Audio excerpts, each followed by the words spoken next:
Welcome to the Salesforce Admin's Classroom. This video is going to show you how to configure an agent off the Agentforce platform right inside the setup area of the Salesforce platform, and its purpose is to help us as administrators to do our jobs better and to become more productive. Here we go. When I launch setup, the welcome page has right here at the top a place where I can configure the agent, and it's titled Get Answers and Complete Setup Tasks Faster with an Agent. We can use the agent to ask questions, get step-by-step guidance, or have the agent actually complete tasks for you, all without searching through docs or pages. Click Configure. It would be great if all we had to do is click a few buttons in here and we'd be up and running straight away, but it's not quite that fast. It's all doable. It's just that we have to do a few steps. The first step is to turn on Agentforce in setup in the first place to enable the Agentforce platform, and then we refresh the browser. We've got to create a permission set to enable us to use Agentforce inside setup in the first place. If you click on here, it takes you to a help page. It's a Salesforce page. I'm just going to shortcut that and show you directly. Create a new permission set. I've labeled it Agentforce Setup Permission, and I'll give it a description. Permission to allow admins to use the setup agent. We don't need to assign a license here, so click Save. Next task is to go down to the System Permissions, to edit in here, click Edit, and the permission is called Use Setup with Agentforce. Here it is, Use Setup with Agentforce. Click and Save. And that tells us that we have enabled Use Setup with Agentforce. Click Save. Assign the permission, Manage Assignments, Add Assignment, and I'll have that assigned to me. System Administrator, click Next. No expiration date, click Assign. We're done. Is that the end of the story? Not quite. We've got some more work to do. We need to assign ourselves as admin the prompt template user permission. Click and assign. Add assignment, click Next. No expiration, assign, and done. From this help page, what have we done so far? We've assigned the Use Setup with Agentforce and the prompt template user. Now we have to assign the Data Cloud user. As part of this process, we actually need to set up Data Cloud in here as well. Data Cloud is an essential part of the agent to become usable. I'm in the Data Cloud Setup Home area. There is a wizard here, and I'll click Get Started and then follow it through. An automation is running to go through the setting up of the Data Cloud instance, and there's a progress tracker. We've already got a green tick here, so at the moment it's setting up the metadata. Then it'll go into initializing the Customer 360 data model, and then it'll make sure everything is ready to go. While the Data Cloud part is setting up, I've just refreshed the available permission sets under D of the alphabet. The Data Cloud user that it wants us to assign has now appeared. It wasn't there before, which it makes for an interesting point, because if you go through this help page in order, it then tells you after you have done the assignment of the prompt template user, it then says assign the Data Cloud user permission set, but you won't find it until you set up your data. You've got to do that bit first, but it's not in the right order here. So while Data Cloud continues to provision and go through its setup process, at least I can get on and assign this Data Cloud user. Manage assignments, add assignment, click Next, no expiration, assign, it's done. Checking back in here several minutes later, this is still working through. You need to be patient. It takes its time, and that might run into 15 minutes or more. Okay, fantastic news. The data instance has been fully created now, and that little wizard has disappeared. We have a ID here. That is all sorted. It says here, give yourself access to the Data Cloud features, assign permissions. I already assigned myself Data Cloud user. There's another task under feature management, and we're just in here to check what data spaces are already set up. And there is one here called default. So that's all we need to check. If you have default here, no further action. The last job is to verify the data governance policy, and we go into the Data 360 app itself for that. Inside Data Cloud, we click Data Governance, looking for policies. All data access rule set is here. Fantastic, no further action. Right, I've done a lot of steps, but in the setup with Agentforce area, I've still got this amber banner here, and these buttons are inactive. because agents needs to be on. By the way, the entire Einstein platform part needs to be toggled on as well. If you haven't done that bit yet, you need to go back, type in Einstein. Einstein setup has got to be turned on. Now the agents will turn that on. Now that's more like it. The amber banner has gone, and now this button is enabled to select on. So that is the agent availability. For enhanced conversation recommendations, get more personalized recommendations from Agentforce in setup by letting us learn from your Salesforce activity. This consumes Data 360 credits. Well, very obviously, I am not selecting that one. Step 4, open setup home, just takes us back to the home part, and it looks a very different picture now. Here is the box where I can ask questions. A dashboard here showing org health and usage. Great. Let's give it a test run. Put your prompt in here.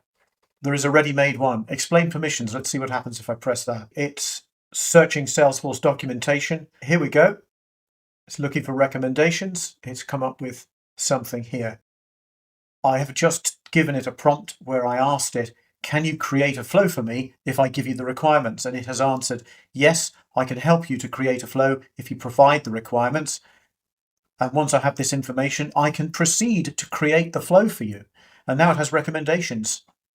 I want a record-triggered flow on the case object that creates a follow-up task whenever a case is closed. Why not? Let's just see what happens. I'm going to take that because it's a nice, uncomplicated flow that you could easily build yourself. Following my prompt, would you like me to proceed with creating a record-triggered flow on the case object that generates a follow-up task when a case is closed? Flow prompt.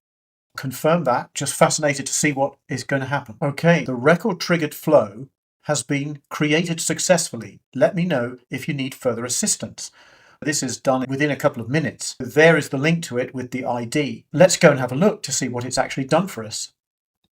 Looking at all flows, and this has just been created now. I've got 10:22 there. It's 10:24 on my system clock.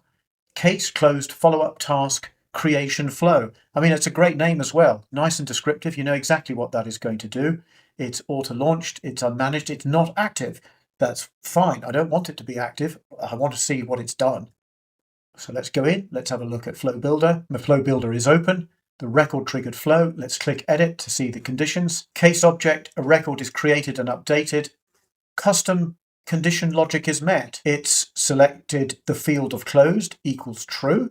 Okay, that's the perfect condition. This will run every time a record is updated and meets the condition requirements. You could select that one if you preferred.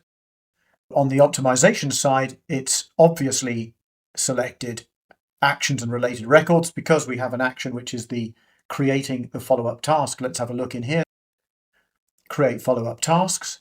It's even got a description. Creates a follow-up task linked to the closed case with the case owner assigned. So we'll test this now in a second.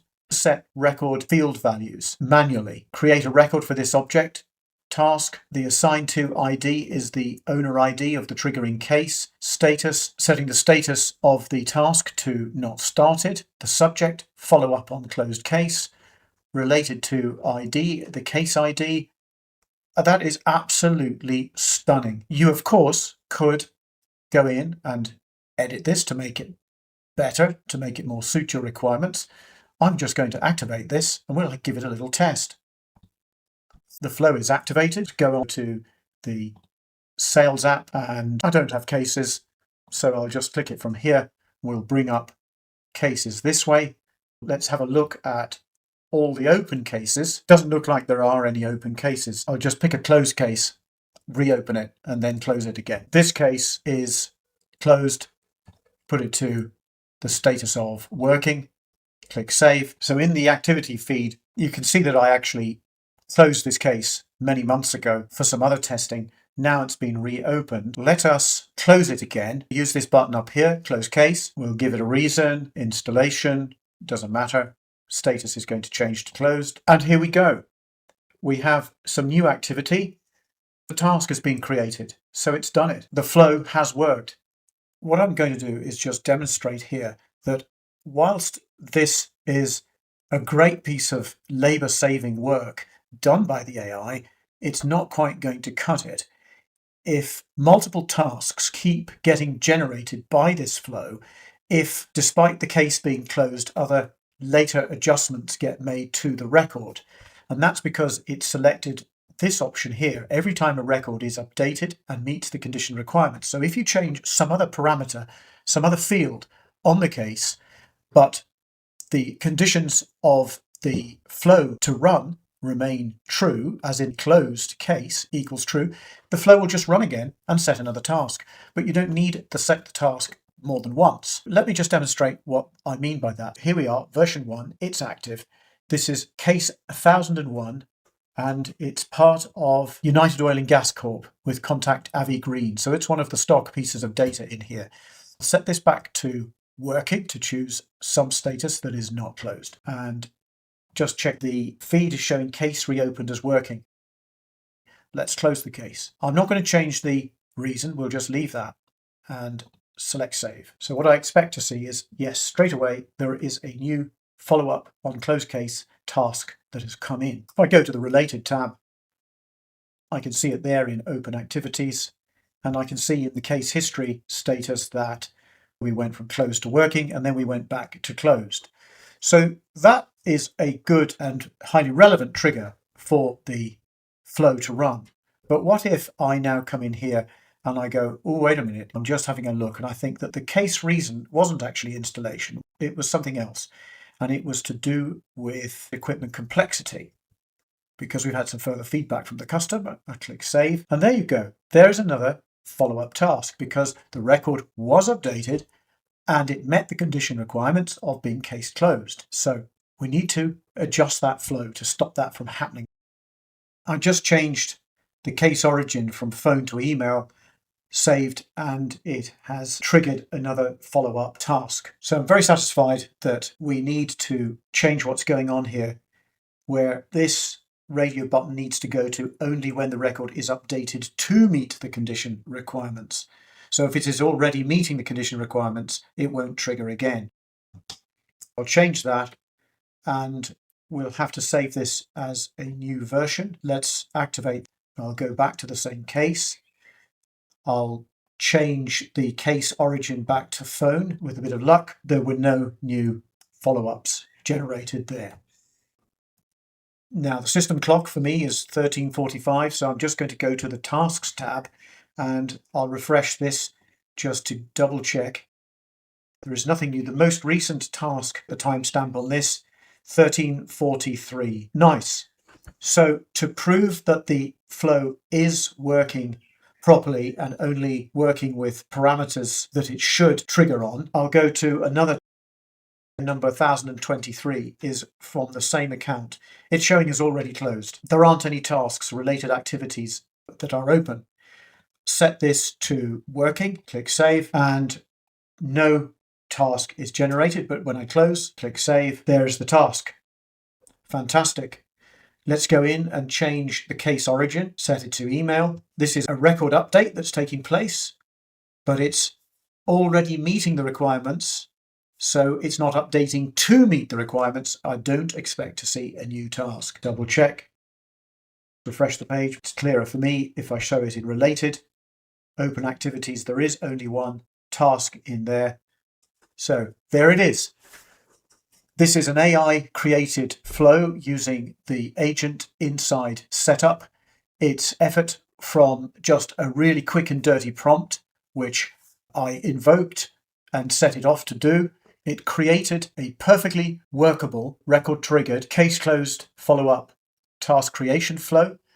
I did minimal changes. In fact, I just activated it with no changes, and I accepted it with this radio button already populated, which my suspicions were absolutely correct, that it would work on the face of it, but then it would keep generating tasks over and again if any other tweaks were done to the record, even though it had already been set to closed in the past.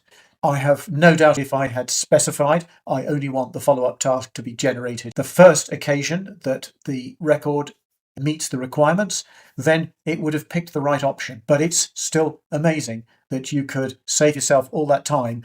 But the key thing is you're going to need to know and understand how flow works to have picked up that issue. And this is not exactly a mind-breaking tweak that had to be made. I mean, this is pretty basic level understanding of how flows work. So if you were asking it to do something much more complicated, then you're going to have quite a bit more experience and grey matter available to you to pick that up. All right, hope you found the video helpful.